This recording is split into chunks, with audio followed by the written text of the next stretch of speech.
So yun guys, dito kami sa Barangay Bagtas, Pabahay, no?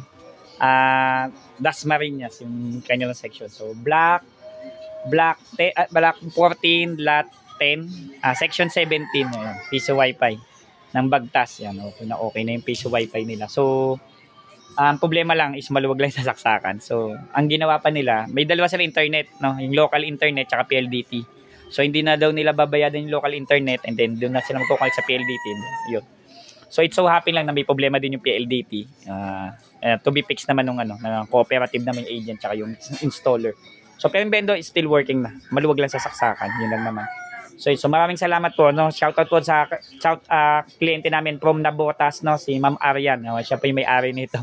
Bahay lang din yan din, isa sa mga business na, and soon to be delivered, dalawang bendo sa Barangay Tangos, no, na Tansa Nabotas, dalawa. So try ko kung kakayanin ko yung motor. Layo eh. So maraming salamat po. Yan, mayroon din yung tubig bendo. So shoutout din pala sa tropa ko kay Jeric Naldo na taga dito kina J-Lord Akuyong yun.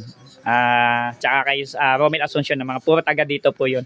Tsaka kay Noli ng dito din sa phase 3 naman ng Bagtas yun, no. Sa Carissa, naman yun, technician din siya dito. So maraming salamat. Ayan, si Pare Nonoy, si Rowel, nandun puro wifi na lang. PC mo gawa mo, don't forget to subscribe.